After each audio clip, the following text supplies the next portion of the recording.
या देशमुख, आता बघा तुमचं कसं स्वागत होतंय ते. Grand welcome.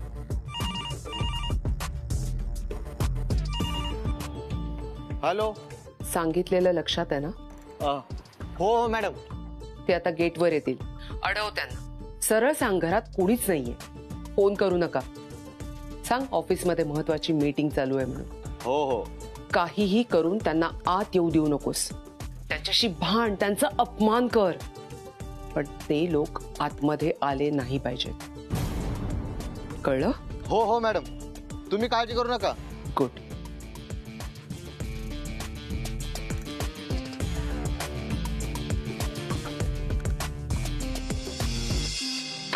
हो. कोण तुम्ही? आम्ही देशमुख, गुळपोळीवरून आलोय. अदितीकडे. अदिती करमरकर. आदिती मॅडम तर नाहीत घरी, मीटिंगला गेलेत. माहिती आहे आम्हाला. महालक्ष्मी मॅडमनी सांगितलं असेल, त्यांच्याकडे चालूय आम्ही.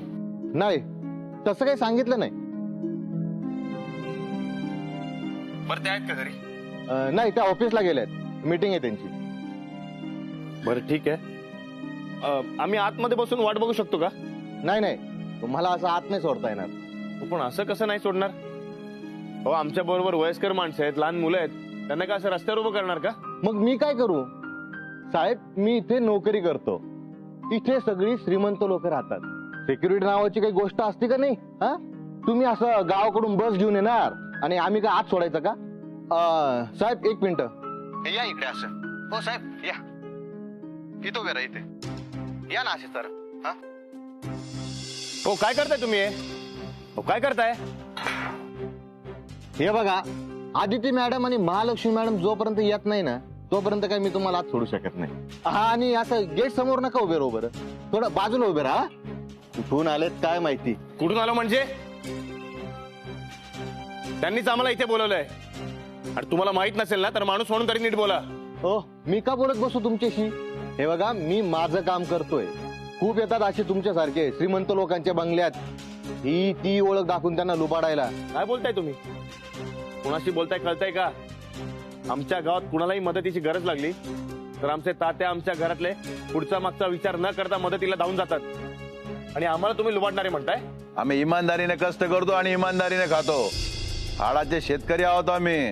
हे बघा, तुम्ही कोणी पण असाल, हे मला नका ऐकून दाखव काय. आणि एवढे मोठे आहात तुम्ही, तर मग आमच्या मालकाने तुमच्याबद्दल मला कसं काही सांगितलं नाही? नक्की ओळखता ना त्यांना तुम्ही? का आदिती मॅडम आणि महालक्ष्मी मॅडम यांचं नाव सांगून त्यांच्या घरात घुसणारे भुरटे आहात? तोंड सांभाळून बोला. अहो, एवढंच असेल ना तर त्यांना फोन करून विचारा त्यांनी बोलवलंय का नाही ते. आम्ही नोकर माणसं आहे, आमचा फोन नाही उचलणार ते.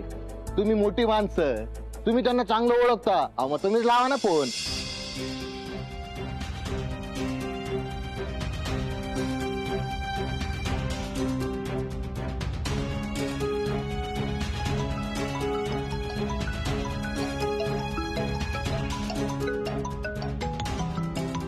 सिद्धार्थ, असं झालं पाहिजे स्वागत. माझी मुलगी हवी आहे का? काय झालं? नाही लागत ना? मला तर वाटतच नाही तुमची आणि महालक्ष्मी मॅडमची काही ओळख असेल. असं काही झालं तरी मी तुम्हाला आता आत सोडत नाही. बघा, अरे तू कोण आहेस आम्हाला न सोडणारा? तू ठरवणारा कोण आहेस आम्ही कोण आणि कसे आहोत? गपचूप गेट उघड, नाही तर गेट तोडून टाकीन. हो, हे बघा, तुम्ही धमकी देऊ नका. आणि तू आमचा अपमान करतोय, आमच्यावर आरोप करतोय, ते आम्ही ऐकून घ्यायचं काय? सिद्धू तू आधी शांत हो. अरे तू त्यांना का बोलतोयस? ते त्यांचं काम करतायत. हरकत नाही, तुमचं काही चुकलेलं नाहीये. आम्ही थांबतो इथेच.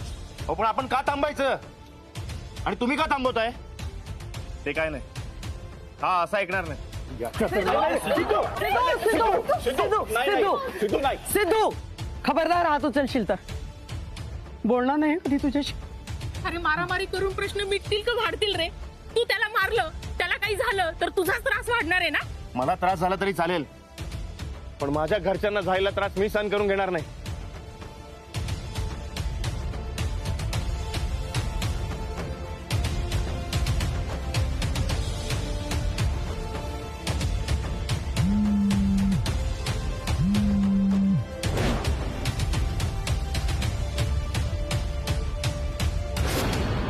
हे असं स्वागत?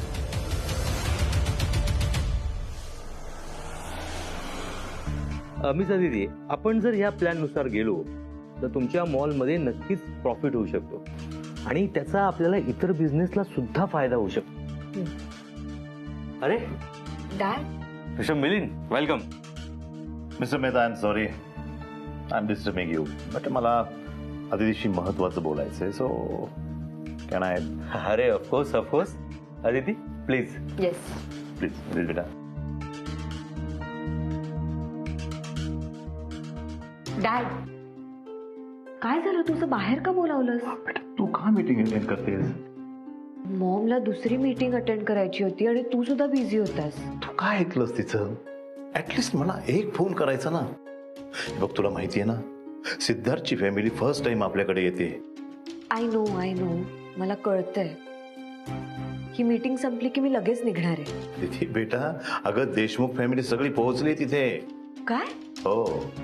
डॅड, पण ही मीटिंग खूप इम्पॉर्टंट डील आहे. आपला नवा बिझनेस ह्याच्यावरच डिपेंड करतो. बेटा आदिती, तू जाऊ शकतेस. ही मीटिंग मी अटेंड करतो. कंटिन्यू होणार ती. You can go. थँक्यू. मी मिस्टर मेहतांशी बोलून घेते. हो चल कॅरी ऑन.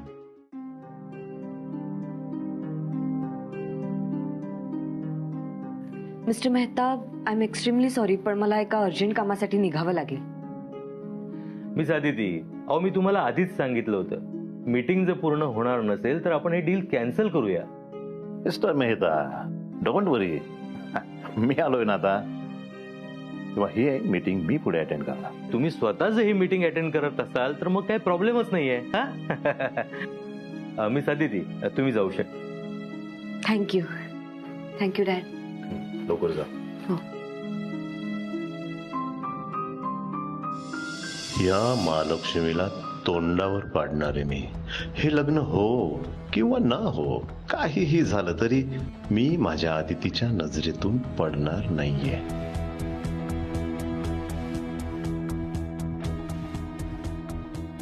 हो नो, सिडचे एवढे मिस्ड कॉल्स.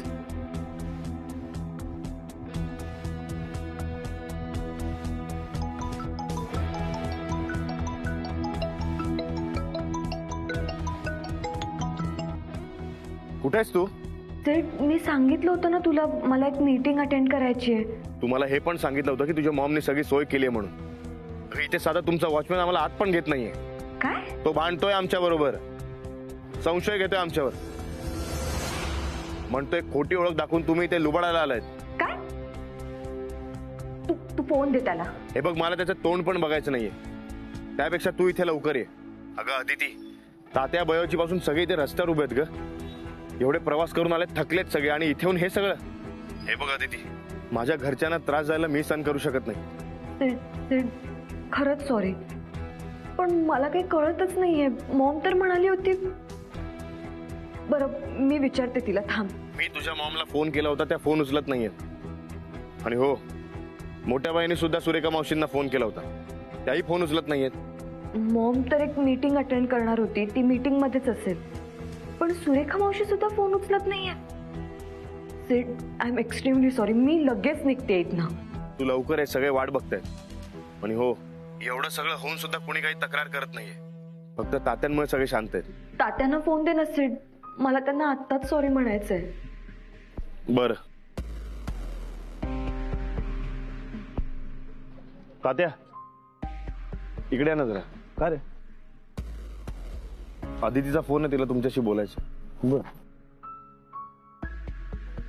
हा बोल सोनबाई. तात्या खरंच सॉरी. मला मॉम म्हणाली होती की ती तुमची सगळी सोय करेल, म्हणून मी मीटिंगला यायला तयार झाले. नाहीतर मी घरीच थांबणार होते. इनफॅक्ट मी घरीच थांबायला हवं होतं.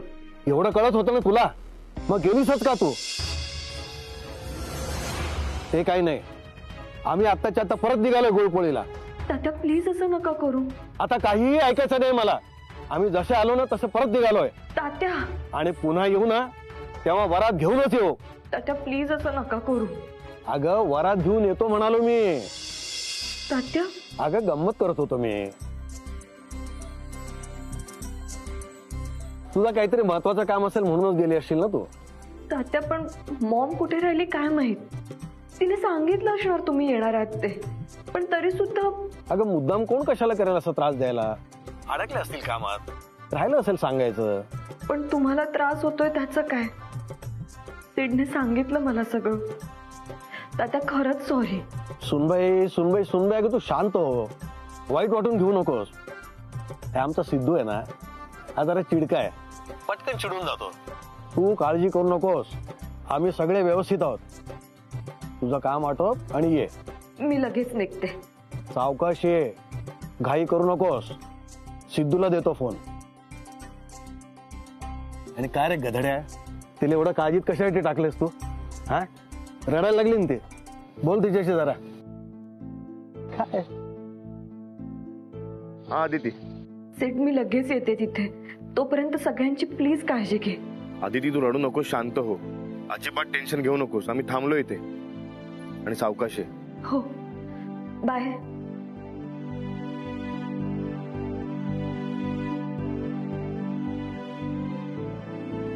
आमच्या मुलीला सून बनवण्याची स्वप्न बघतायत हे देशमुख. एवढं सोपं नाही आहे.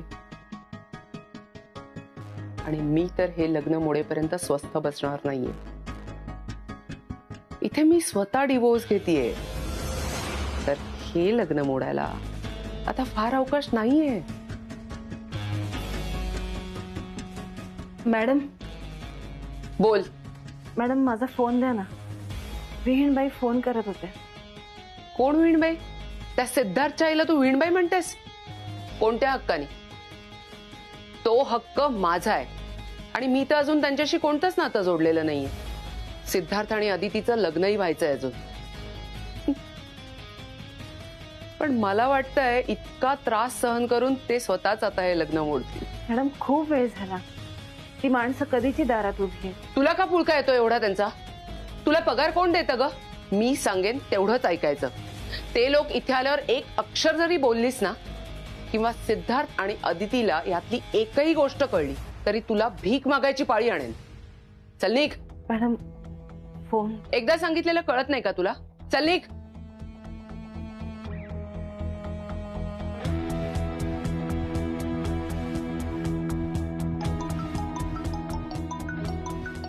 हिची मीटिंग संपली वाटतं, पण एवढ्या लवकर कशी संपली? अनिरुद्ध, अनिरुद्ध. Yes ma'am. मी जे सांगितले ते सगळं लक्षात आहे ना? हो मॅम. गुड. तू तयार राहा आता. मी जे जे करेन ते फक्त बघत राहायचं. मला एक अक्षरही नकोय तोंडातून, कळलं? Yes ma'am.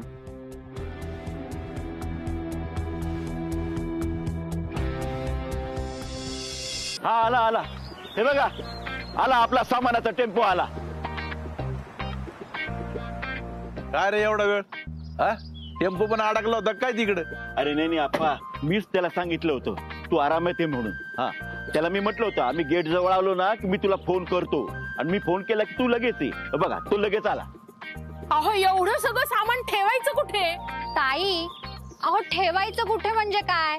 वाईनसाठी आणलंय की नाही आपण, मग त्यांच्याचकडे ठेवणार. अहो नानी, पण आता आपण बाहेरच उभे होत ना.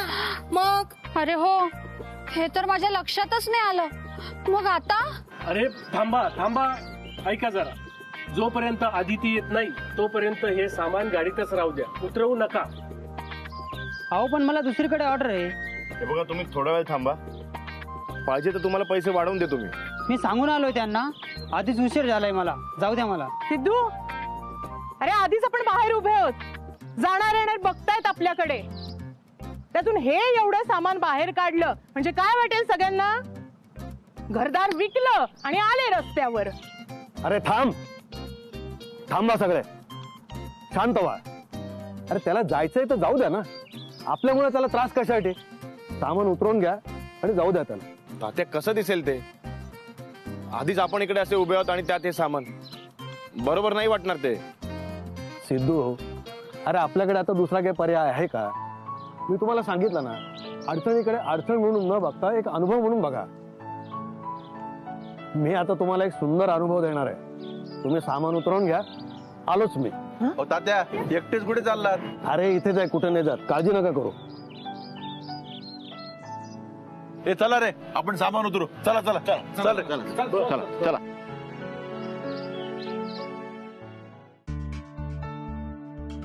अजून किती वेळ लागेल? मॅम अजून अर्धा तास लागेल. अर्धा तास? अजून किती वेळ हे सगळे असेच उभे राहणार आहेत बाहेर? मॉमने साधं वॉचमॅनला सुद्धा सांगितलं नाही. असं का केलं असेल तिने? नाही, मुद्दाम तर नाही करणार ती. फोन पण उचलत नाहीये ही.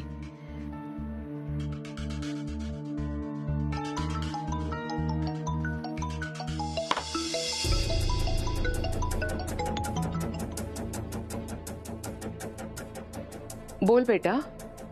मॉम कुठे आहेस तू? ते सगळे पोहोचलेत तिकडे, गेटवर तात्काळ उभे आहेत. वॉचमॅन आत घेत नाहीये त्यांना. काय चाललंय हे सगळं? व्हॉट?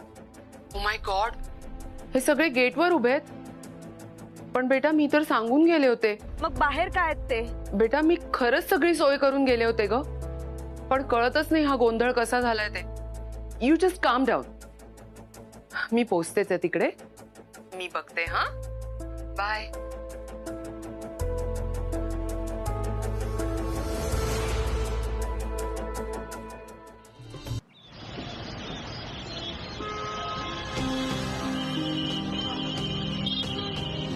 तात्या, सगळ्यांनी सगळं सामान उतरून घेतलंय.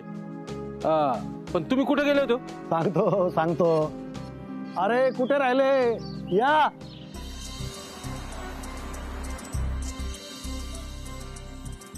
अहो तात्या काय? अरे इथे थांबून त्रास होत होता ना आपल्याला, कंटाळा आलेला होता ना. अरे आपले व्याही आणि आदिती येत नाही ना, तोपर्यंत मजा करू ना आपण. अरे पाणीपुरी खाण्या इतकं सुख नाही दुसरं. आणि कसं ऊनही तापलेलं आहे, आईस्क्रीम खाल्लं की थकवाही जाईल. अरे बघत काय उभे राहिलात, तुटून पडा. चलत चलत चलत.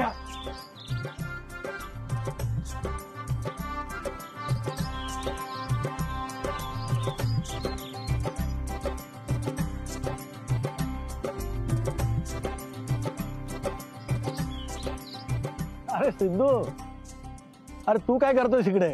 ये.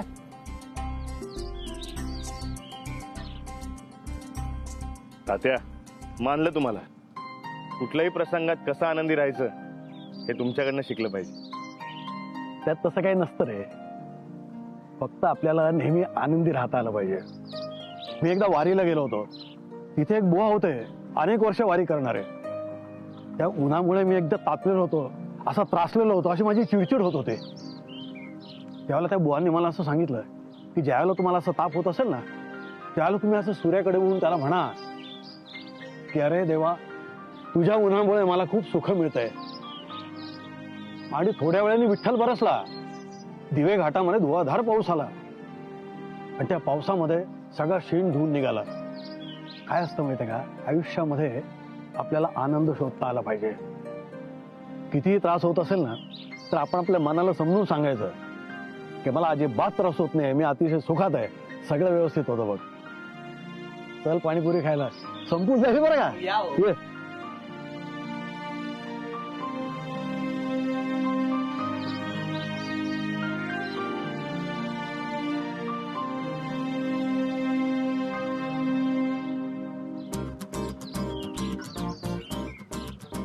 वॉचमन दादा, आम्ही तर आत येऊ शकत नाही, पण तुम्ही तर बाहेर या. अहो नाही, नको नको. अहो एक प्लेट घ्या. अहो नको नको. अहो या या या. नको. अहो या बाहेर या. अहो काय पण लागलं? अहो या या. अहो नको. अहो या. हो काय घ्या.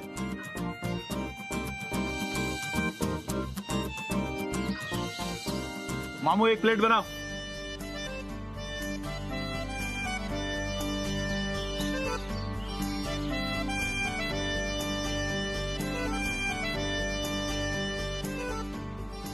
खरंच किती गोड आणि छान कुटुंब आहे माझं.